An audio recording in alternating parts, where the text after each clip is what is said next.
Hi, I'm Paula Ramirez, and today we are visiting the Flying Museum of Brownfield. Reg is going to show us around the museum. Don't move. Stay tuned to the Talk of San Diego.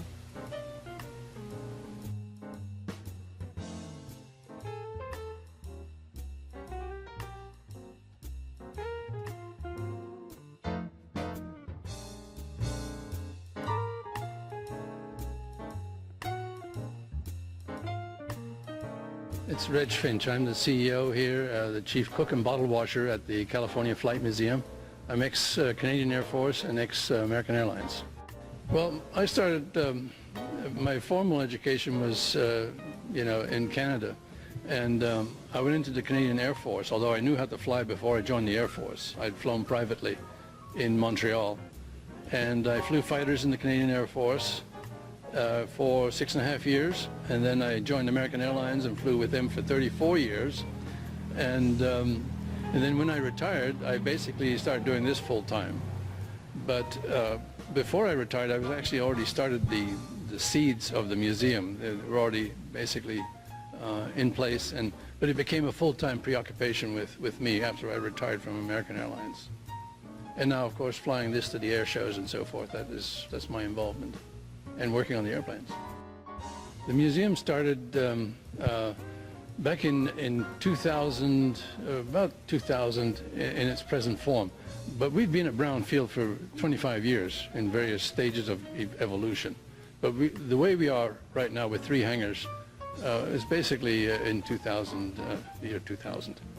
And we came to Brownfield because it has nice long runways. The main runway is 8,000 feet long. And we needed a long runway for this airplane, the MiG-21. And basically there's lots of land here. There's 880 acres here at Brownfield, so there's lots of room. The flying is relatively low-key here. We don't have the busy traffic patterns that they have at Montgomery Field and or Gillespie. So that's the primary reason for us being here.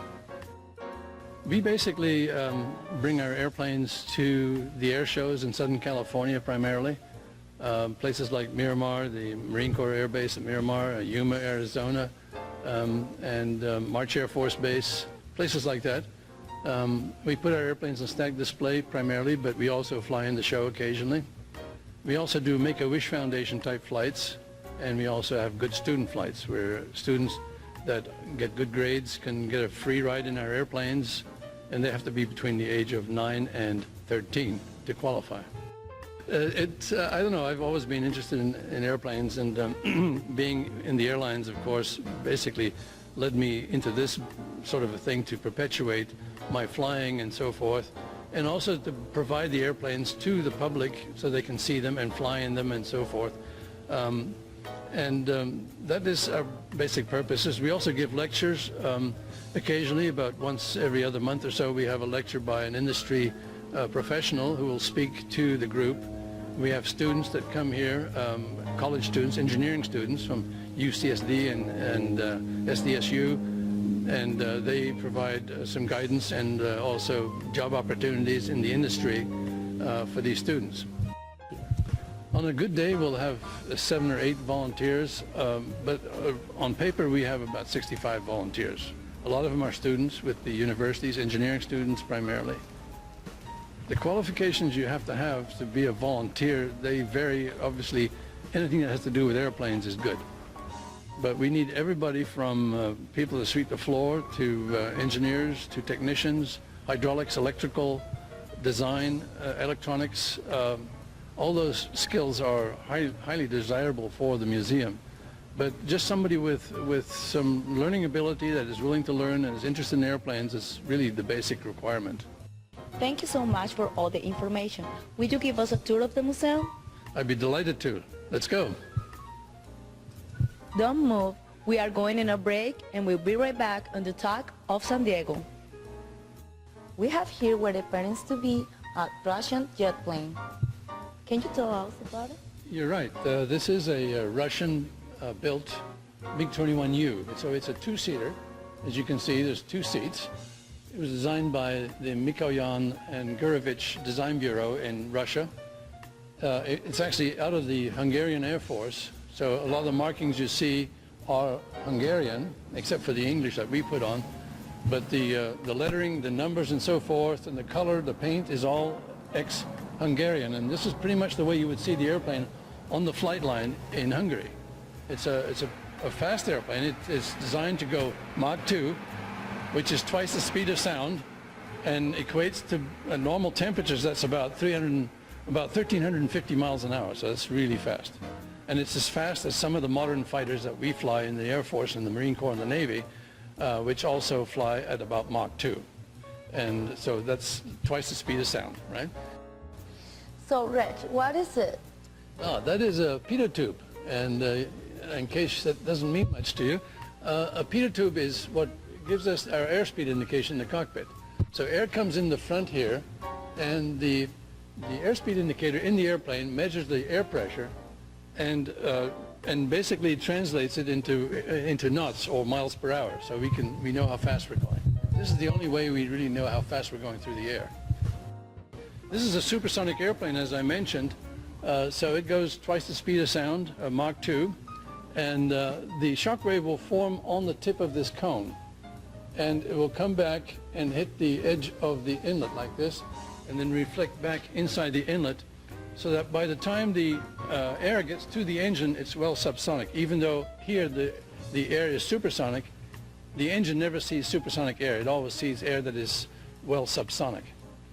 And then as you go faster, the shock wave will change angle. So therefore this cone comes out, and when we're going Mach 2, this cone will come out about 8 inches or so. And just to make sure that the shock wave always hits this edge here, the sharp edge. Pull the handle, yeah, so go to the like a rocket ride. Okay, so just put your legs through here and into the stirrups on the pedals. You see? Okay. There you go. Oh, wow. That's good. Boom, boom. And we can move the seat up a little bit if you're sitting low now. You can't see out too well, but normally we would run the seat up so you can see better.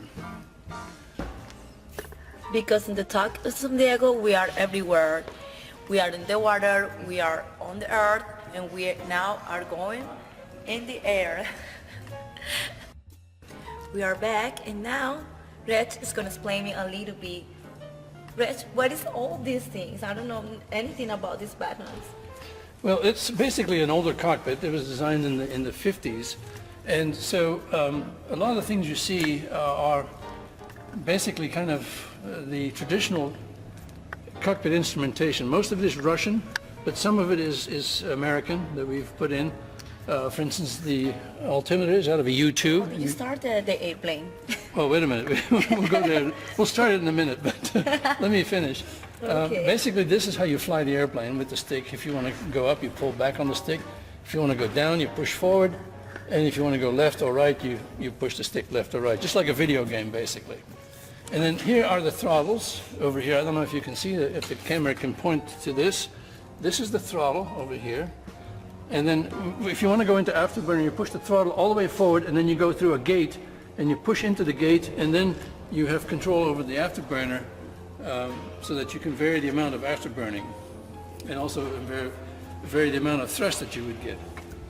And what about this? Oh, this is the parachute, and normally you would put this on. You would put your arms through here, so it's not too comfortable. But this is, when you fly, that's what you have to do. You have to wear this thing. And I don't know if you want to really do this or not. No, but we can pretend we are. Pretend, okay, well, let's pretend. These are the ejection handles. So if you want to eject out of the seat, you would pull these handles up. They're secured now, but we always treat everything as though it were live. Like in the movies. Yeah. Like pull and then Just like in Top Gun, right? These are American radios, King radios, and the rest of the instrumentation is pretty much original Russian instrumentation. The guns, if you wanted to fire guns, would be on the front here, and this would be the trigger for shooting the guns right here. Oh, and these are the brakes for stopping on the runway. This? Yeah, just like on a bicycle. They're pneumatic brakes. They work very well. The brakes are very, very effective on this airplane. Oh, thank you so much. I think I'm learning a lot today about airplanes. how do I start the airplane? Oh, well, I don't know if I should tell you this or not, but anyway, this is the master switch. It turns all the lights on and gives you power to all the systems. And then we have a button over here that we can press.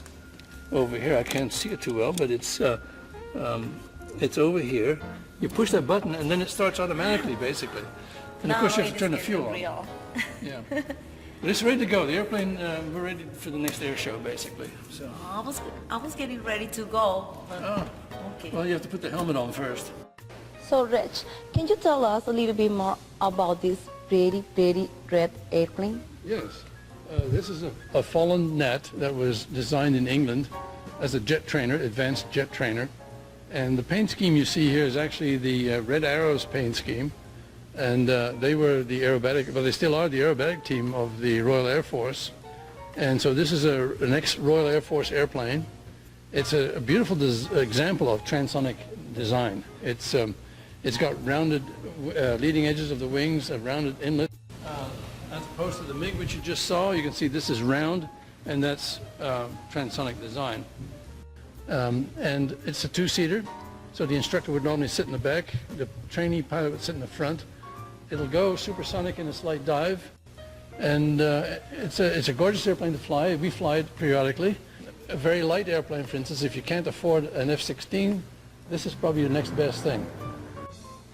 We have a lot of things here to see, so why you don't invite all the public to come and visit the Fly Museum?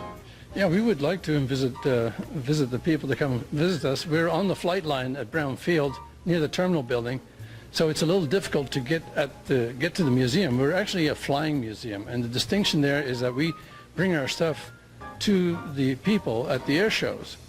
And that is our primary mission in life, is to go to the air shows with these airplanes. But you're always welcome to come and visit us and watch us working on the airplanes, and if you want to, you can even come and help, and we'll give you some tools, and you're welcome to help maintain the airplanes. We are open on Tuesday afternoons from 1 to 5, Thursdays from 1 to 5, and then Saturdays from 1 to 5. Saturday is our big day here at Brown Field, and you can visit us online. We have a website called CaliforniaFlightMuseum.org, and you can get more information on our little museum. We're a startup museum, basically. We're growing. Hopefully we'll grow. We're somewhat constrained here at Brown Field. There's only 880 acres, so it's hard to expand here because we're actually caught here right by the terminal building.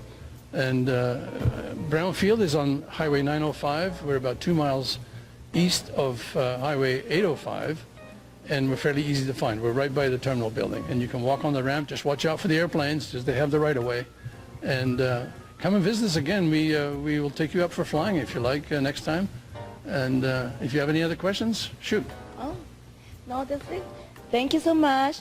Okay, friends, don't forget come and visit the Fly Museum. I'm Paula Ramirez. That was the Talk of San Diego. Have a great day. So now that we started the airplane, do I need a helmet? Yes, we usually fly with a helmet like this. This is a U.S. Military helmet. And just pull that down over your head, and let me sort out some of the wires for you.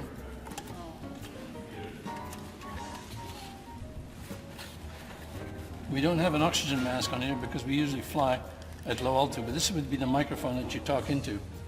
So, okay, friends, I'm ready to go. I'm going off to fly. See you later on the Talk of San Diego.